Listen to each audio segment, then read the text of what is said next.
Hello everyone, welcome back to the class. तो आज की इस वीडियो में हम बात करेंगे नीट का एक और इम्पॉर्टेंट टॉपिक जिसका नाम है कोलिजन, जहां से मोस्टली हर बार क्वेश्चन आता रहता है। सही है। तो कोलिजन क्या है, कोलिजन कितने टाइप के हैं, कोलिजन में होता क्या है, कोलिजन के प्रॉब्लम को कैसे सॉल्व करना है, इन सभी चीज़ों को हम अच्छे से इस सीरीज में सीख लेंगे। यहाँ पे हम बनाएंगे टोटली 4 क्लासेस, जिसके अंदर पहले क्लास में हम पढ़ेंगे इलास्टिक कोलिजन, दूसरे में पढ़ेंगे कोएफिशिएंट ऑफ रेस्टिट्यूशन, थर्ड वाले में पढ़ेंगे हम इन इलास्टिक कोलिजन और फोर्थ वाले में हम करेंगे कुछ न्यूमेरिकल्स। आई होप कि आप सभी इसके लिए तैयार होंगे। तो चलिए बिना देर करे शुरू करते हैं। तो पहले जान लेंगे कोलिजन होता क्या है, कोलिजन क्या है आखिर। कोलिजन क्या है? दो बॉडीज एक दूसरे पे फोर्स लगाते हैं फिजिकल कांटेक्ट से। क्या होता है? दो बॉडीज एक दूसरे पे फोर्स लगाते हैं फिजिकल कांटेक्ट से, लेकिन बहुत शॉर्ट टाइम के लिए। सही है। तो इस इंटरेक्शन को हम कहेंगे कोलिजन। आम भाषा में अगर बोला जाए तो दो बॉडीज आपस में आके टकराती है, इसे क्या कहेंगे हम? कोलिजन। टकराना मतलब एक बॉडी दूसरे बॉडी पे फोर्स अप्लाई करता है। सही है। तो नेक्स्ट देखिए क्या हो रहा है। ये बॉडी चल रहा था, इसके रास्ते में ये बॉडी रुका हुआ था। सही है। तो ये वाला बॉडी जब आता है तो इसके रास्ते में रुका हुआ रहने से ये उससे टकरा जाता है। टकराने के बाद क्या होता है, दोनों बॉडी चल पड़ते हैं। आगे वाला बॉडी थोड़ा फास्ट चलता है और पीछे वाला थोड़ा सा स्लो चलता है। सही है। ये क्यों होगा आगे पढ़ेंगे हम इसके बारे में। बस इतना जानते हैं। पहले देखिए इसके अंदर मोमेंटम कितना था, ये रेस्ट में था, तो रेस्ट में था तो मोमेंटम कितना था? जीरो। जैसे इस बॉडी ने टकराया तो उस बॉडी में मोमेंटम आ गया। सही है। तो यहाँ पे मोमेंटम ना तो क्रिएट कर सकते हैं ना तो डिस्ट्रॉय कर सकते हैं, इसको बस ट्रांसफर कर सकते हैं एक बॉडी से दूसरे बॉडी में, क्योंकि मोमेंटम कंजर्व होना है। कब कंजर्व होना है? जब बाहर से कोई फोर्स नहीं लग रहा है। सही है। यहाँ पे कोई तीसरा आदमी नहीं है जो इन दोनों को फोर्स लगाए। चलिए छोड़िए इस बात को। नेक्स्ट, इस बॉडी के पास मोमेंटम था, इस बॉडी ने इस बॉडी को मोमेंटम ट्रांसफर किया, किसके जरिए? कोलिजन के जरिए। सही है। तो कोलिजन में क्या ट्रांसफर होता है? मोमेंटम का ट्रांसफर होता है, एनर्जी का ट्रांसफर होता है, वेलोसिटी का ट्रांसफर होता है। सही है। तो ये सब कुछ हम पढ़ेंगे इसके अंदर। कोलिजन में ही एक और टाइप होता है जहां पे दो बॉडीज बिना टच करे ही एक दूसरे पे फोर्स लगा देते हैं, तो उसे कहते हैं हम स्कैटरिंग। अब ऐसा कहां पे होता होगा? यहाँ पे देखिए एक एग्जांपल देते हैं आपको। एक न्यूक्लियस है ना। यहाँ से एक पॉजिटिव चार्ज पार्टिकल जा रहा था, तो ये इसके करीब से जाने वाला था, ये इसका रास्ता था, ऐसे जाना चाहिए था ये। लेकिन इस बड़े वाले पॉजिटिव चार्ज ने इस छोटे वाले पॉजिटिव चार्ज को रिपल कर दिया, जिसकी वजह से इसका रास्ता ऐसे बदल गया। सही है। तो यहाँ पे दोनों ने बिना टच किए ही एक दूसरे का रास्ता चेंज कर दिए। तो इस फेनोमेना को हम क्या कहते हैं? स्कैटरिंग कहते हैं। क्या कहते हैं? स्कैटरिंग। जब दो बॉडी फिजिकली टच में आ जाए तो उसे क्या बोलेंगे हम? कोलिजन। आई होप कोलिजन के बारे में सब कुछ क्लियर होगा आपको। तो चलिए आगे बढ़ते हैं, कोलिजन कितने टाइप के हैं देखेंगे। देखिए टाइप्स ऑफ कोलिजन, कोलिजन को हमने दो अलग अलग बेसिस पे डिवाइड किया, जैसे कि यहाँ पे based on direction of velocity, velocity के डायरेक्शन को देख के हमने कोलिजन को डिवाइड किया है ना। अब उसके अंदर देखिए पहला वाला कह रहा है head on collision. Head on collision क्या होता है? दोनों बॉडी की वेलोसिटीज एक ही लाइन में हो। सही है। दोनों बॉडीज की वेलोसिटीज एक ही लाइन में हो, टकराने से पहले और टकराने के बाद। करेक्ट है। हो सकता है वो आगे और पीछे की तरफ हो, मगर हो एक ही लाइन में। सही है। सेम डायरेक्शन की बात नहीं कर रहा हूं, डायरेक्शन कुछ भी हो, मगर वो दोनों एक ही लाइन में होने चाहिए। ऐसा नहीं होना चाहिए कि एक बॉडी की वेलोसिटी ऐसे जा रही है, दूसरे बॉडी की वेलोसिटी ऐसे है, तो ये अलग लाइन में है और ये अलग लाइन में है, तब हम इसे हेड ऑन नहीं कह सकते हैं। सही है। हेड ऑन का मतलब क्या है? दोनों एक ही लाइन में मूव कर रहे हो, चाहे वो आगे जाए या पीछे जाए, कहीं भी जाए, मगर एक ही लाइन में चलना चाहिए। सही है। तो वैसे वाले कोलिजन को हम क्या बोलेंगे? Head on collision. अगर ये वैसे नहीं चलते हैं, है ना, वेलोसिटीज की अगर एक ही लाइन में नहीं है, तो वैसे वाले को हम क्या कहेंगे? Oblique collision. क्या कहेंगे? Oblique collision. देखिए ये वाला वेलोसिटी इस लाइन में है और ये वाला वेलोसिटी इस लाइन में है, दोनों लाइन हो सकते हैं पैरेलल है, मगर ये दोनों एक लाइन नहीं है। करेक्ट है। तो ऐसे वाले को हम क्या कहेंगे? Oblique collision. क्या है ये? Oblique collision. आई होप कि ये हेड ऑन और ऑब्लिक समझ में आया होगा आपको। तो चलिए आगे बढ़ते हैं। अगला वाला जो है वो basis of conservation of kinetic energy. Kinetic energy conservation, conservation का मतलब क्या होता है? कांस्टेंट। कंजर्वेशन का मतलब क्या है? कांस्टेंट। ना तो वो बढ़ना चाहिए ना तो घटना चाहिए। सही है। जितना था उतना ही रहना चाहिए, तो उसे कहते हैं हम कंजर्वेशन। सही है। तो चलिए यहाँ पे काइनेटिक एनर्जी के कंजर्वेशन पे हम देखेंगे। तो हमने डिवाइड किया एक इलास्टिक कोलिजन। सही है। क्या बोले हमने? Elastic collision. ये वो कोलिजन होता है जिसके अंदर पूरे सिस्टम की काइनेटिक एनर्जी टकराने से पहले कितनी थी। ध्यान देना, मैं क्या बोल रहा हूँ, एक बॉडी की काइनेटिक एनर्जी की पूरे सिस्टम की काइनेटिक एनर्जी। एक सिस्टम में दो बॉडीज होते हैं, वो दोनों बॉडीज की total kinetic energy before collision और आफ्टर कोलिजन कैसी होनी चाहिए? सेम होनी चाहिए। सही है। बॉडी की काइनेटिक एनर्जी बढ़ सकती है घट सकती है, लेकिन दोनों की मिला के जितनी थी उतनी ही रहनी चाहिए। वैसे वाले कोलिजन को हम कहेंगे इलास्टिक कोलिजन। आई होप ये क्लियर हुआ होगा। यानी कि यहाँ पे काइनेटिक एनर्जी का कोई लॉस नहीं है। नेक्स्ट अगला वाला है इनइलास्टिक कोलिजन। कौन सा कोलिजन है? Inelastic collision. इसमें क्या होता है, टकराने से पहले दोनों की काइनेटिक एनर्जी मिला के देखेंगे तो कुछ बड़ा नंबर आएगा। अगर टकराने के बाद उन्हीं दोनों की काइनेटिक एनर्जी चेक करेंगे तो तब कम आएगा, यानी कि यहाँ पे काइनेटिक एनर्जी का लॉस हुआ है। After collision kinetic energy less होती है कंपेयर टू बिफोर कोलिजन, तो ऐसे कोलिजन को हम क्या कहेंगे? Inelastic collision. और एक कोलिजन होता है जिसे हम कहेंगे परफेक्टली इनइलास्टिक कोलिजन। इसमें क्या होता है, एक बॉडी दूसरे बॉडी से टकराता है और वो दोनों चिपक जाते हैं, साथ में चलते हैं। सही है, एक बॉडी दूसरे बॉडी से टकराता है ना, ये बॉडी रुका हुआ था, इधर से कोई बॉडी आया टकराया, दोनों साथ चल रहे हैं, दोनों अगर चिपक के साथ चल रहे हैं तो वैसे वाले कोलिजन को हम क्या नाम देंगे? Perfectly inelastic collision. अब ऐसा कहाँ होता होगा, है ना? देखिए यहाँ पे कोई ब्लॉक रखा है मैंने, सही है, या फिर ये मैग्नेट है बोल के मान लीजिए, मैग्नेट है, यहां से मैंने एक और मैग्नेट इसके ऊपर दे मारा है, राइट?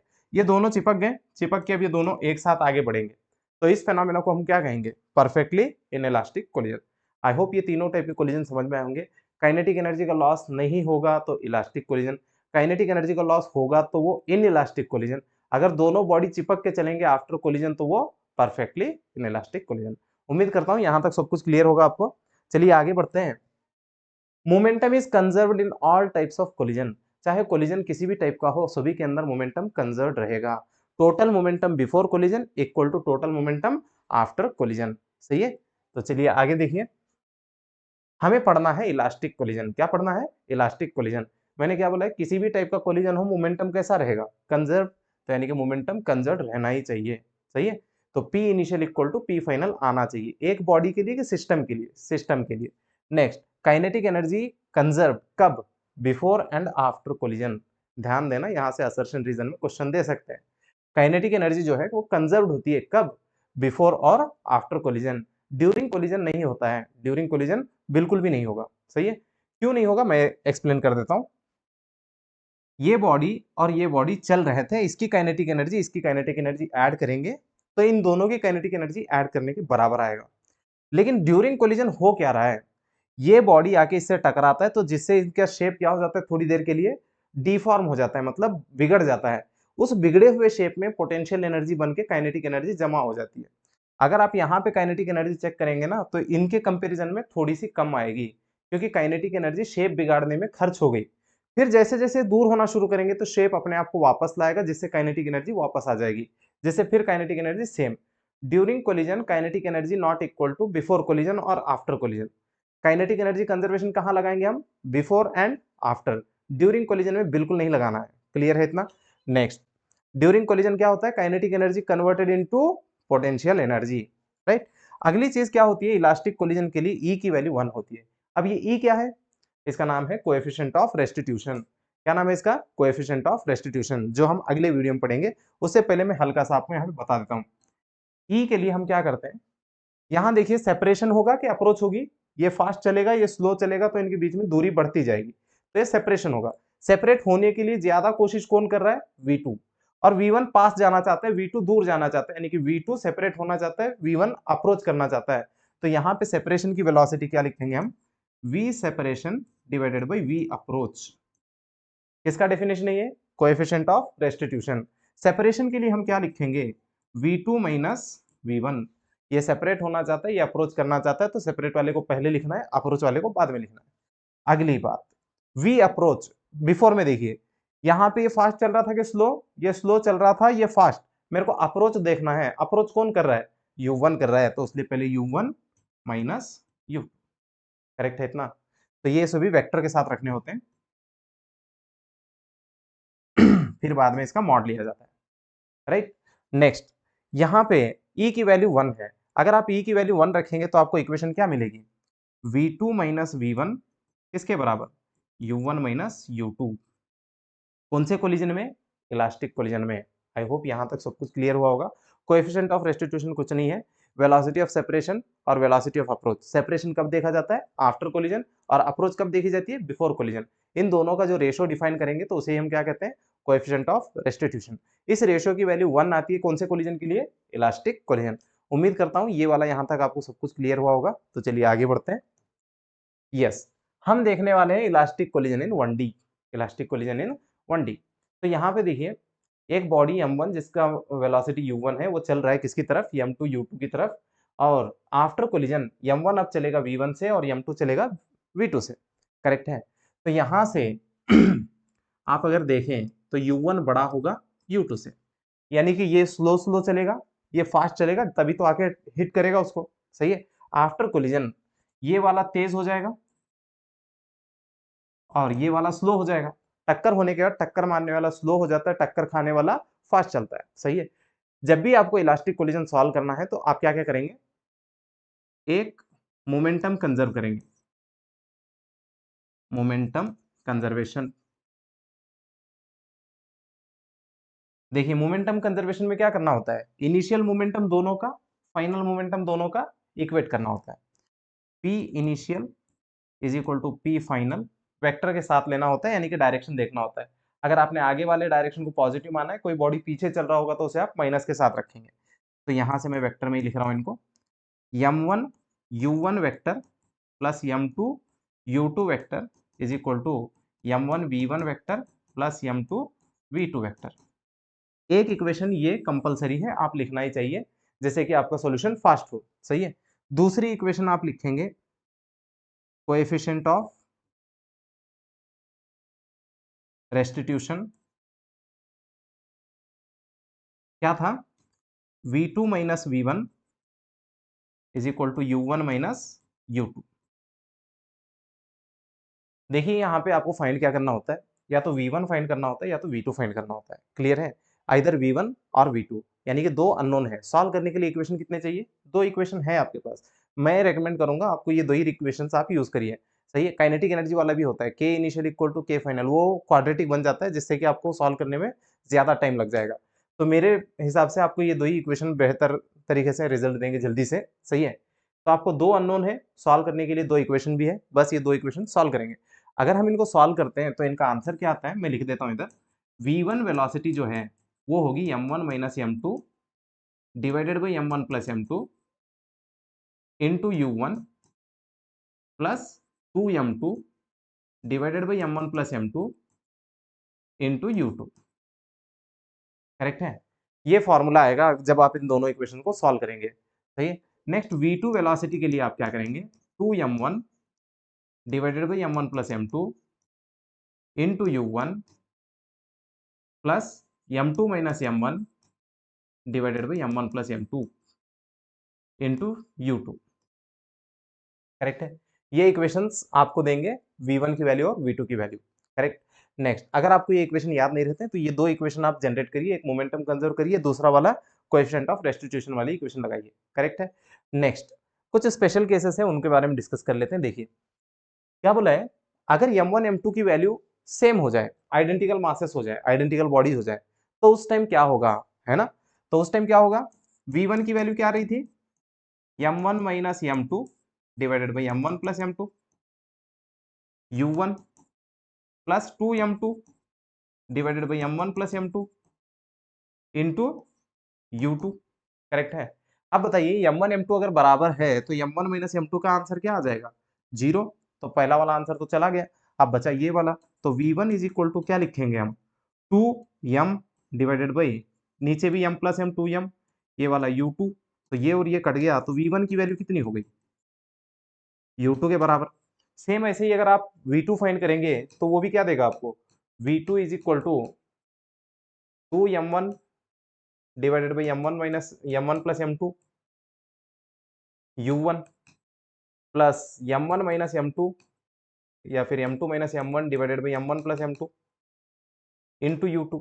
अगर m1 m2 की वैल्यू बराबर है तो ये डिफरेंस कितना आएगा, जीरो। तो यहाँ पे अगर आप दोनों जगह पे m पुट करेंगे तो v2 की वैल्यू क्या आएगी, 2m divided by 2m into u1, ये और ये कटा, v2 की वैल्यू क्या होगी, u1। देख लेना क्या हो गया इसमें, जो वेलोसिटी m1 की थी वो m2 की बन गई, m1 अब u2 से चल रहा है, इसी लाइन में है, ऊपर नहीं है, m2 u1 से चल रहा है, यानी कि इन दोनों की वेलोसिटी आपस में क्या हो चुकी है, एक्सचेंज, सही है।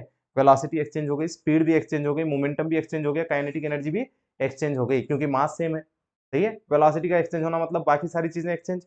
सो क्या लिख सकता हूं मैं यहाँ पे, exchange of number 1 speed, number 2 velocity, number 3 momentum, number 4 kinetic energy.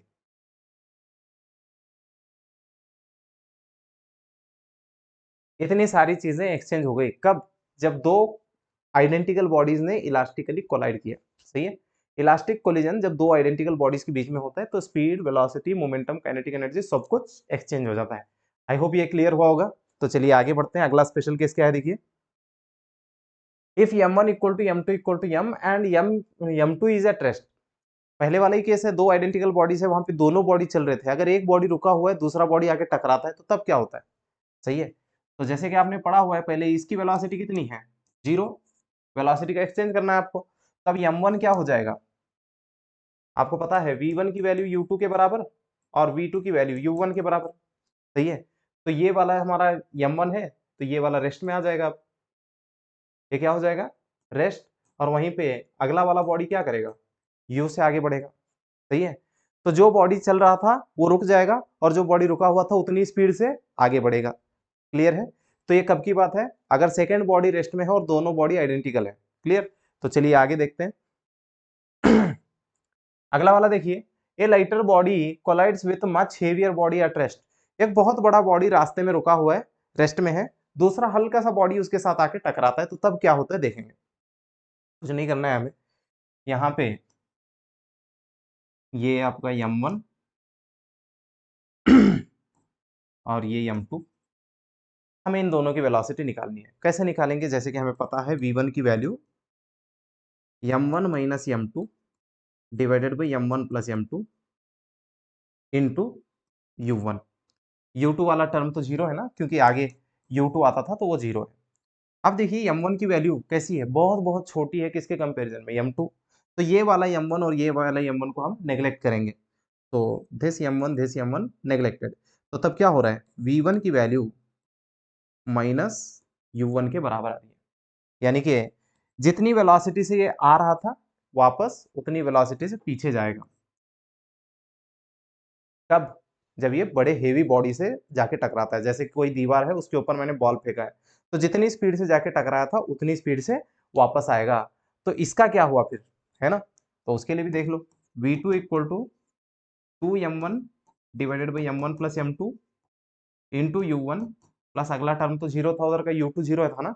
तो इसके लिए अगर आप देखें तो ये m2 बहुत बहुत बड़ा है, किसके कंपैरिजन में, m1 के, तो इसका आंसर बहुत बहुत छोटा आएगा।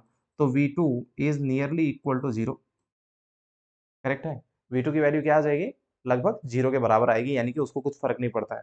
कुछ फर्क पड़ता है कि अगर मैं किसी बॉल लेके दीवार पे मारूं, है ना, दीवार को छोड़ो, चलो कोई बस खड़ा है उसके ऊपर मैंने एक छोटा सा पत्थर मारा है, तो उस पत्थर से बस चलती है क्या, नहीं चलेगी ना। तो इसका मतलब सेकंड वाली बॉडी हिलने वाली नहीं है, उसकी वेलोसिटी जैसी थी वैसी रहेगी, यानी कि रेस्ट था तो रेस्ट, अगर वो चल रहा होता तो चलते ही रहता।